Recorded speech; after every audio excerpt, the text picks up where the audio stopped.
Welcome to part 25 of Was I in a Cult? What's on my heart today to talk about is the fact that I think I went into the church as somewhat of a feminist. I had already dealt with so much SA and harassment within the workplace that I was just like, I was over men and I was over being dominated by men, if that makes sense. And that's not what the church was looking for. They were looking for submissive women. I wouldn't consider myself a submissive woman. That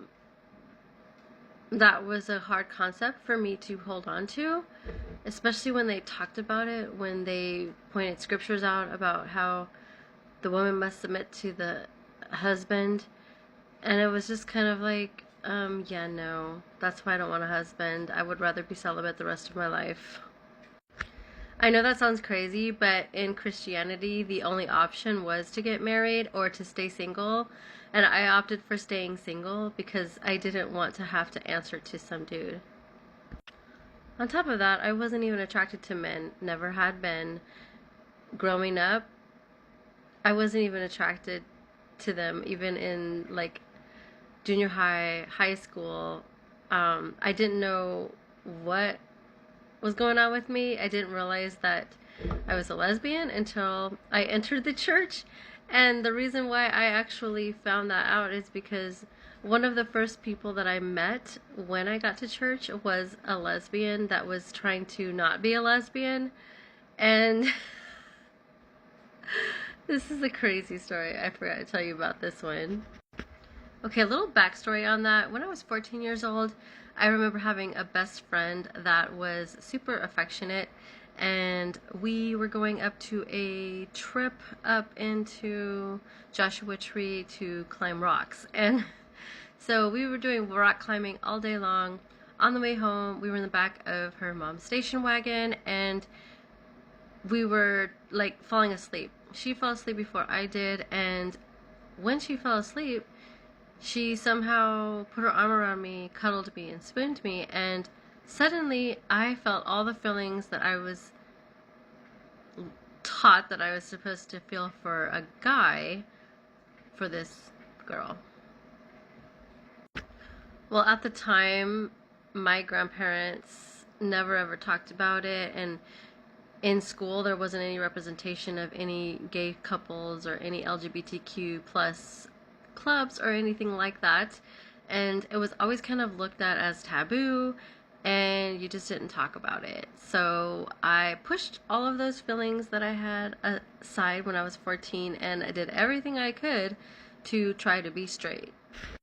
I remember my best friend making a comment about another couple in the school that we were going to in high school, saying, "Oh my gosh, did you know they're lesbians?" And I'm like, "Oh, you know?" And she was like, "Ew, it's so gross." And I remember trying to hug my friend, and she was like, "Don't hug me because they're gonna think we're lesbians."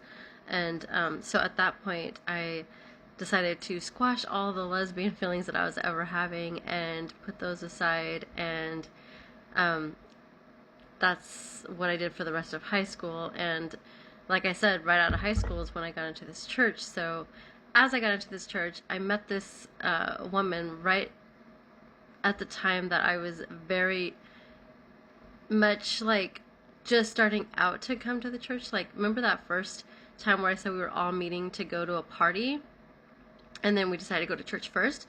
Well, during that exact time that we went to church, one of the girls that we were hanging out with was meeting up with a person that she knew at the church that we were going to, and that was the lesbian that was in the home at the time. And she was like going through some kind of some conversion therapy basically to stop being a lesbian. And at the time, I remember like I was so far away from the thought of myself even being one that I was just like curious, like, and I was like, why is she trying to not be a lesbian? Like, what? And at the time, I didn't really want to admit it, that I was actually attracted to that person. I literally became obsessed with this woman without realizing that I was becoming obsessed with her. I just thought that I really, really, really wanted to be her friend. And I didn't think that it was more than that. I mean, I actually didn't feel like, you know, sensual feelings towards her at that point. I just really wanted to get to know her. I really wanted to be her friend. And I think that's how all of my relationships kind of went, is like I would see a girl and somehow would be attracted to them, not in a like girlfriends type of way. It's just like I really wanted to get close to this one person. You know what I mean? And didn't know that there were feelings until way later. I mean, the church kept me so busy and I was so focused on ministry that I didn't even have time to really feel my feelings anyways. So for a long time I was hesitant to share this part of the story because I know that some Christians, you know, will still believe that I was never really serving the Lord and that I really never got the deliverance that I needed or anything like that. You know what I mean? And the thing of it is that in mainstream Christianity, being LGBTQ plus is not an option. It's never an option in most Christian religions. There are a few that are an exception, and there are Christian lesbians out there, and I do view myself as one of them, and you can disagree with me if you want, but you know, I have been able to reconcile my faith and my sexuality together, and I am okay with where I'm at right now as a Christian lesbian. Now I know I take that stance with everyone probably thinking right now that that's not okay, but it was a long process until I got to that point anyways.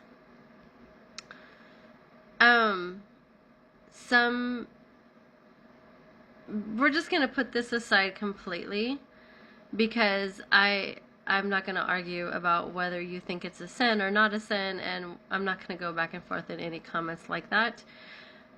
But just so you know, like, I came into the church wholeheartedly just wanting to serve the Lord, and like I said, I was so far removed from lesbian feelings that I didn't even really know they existed until like later on when they came up, and obviously I'll go into those stories later. And for the purposes of telling my story in its entirety, I need to be honest about every part of my life.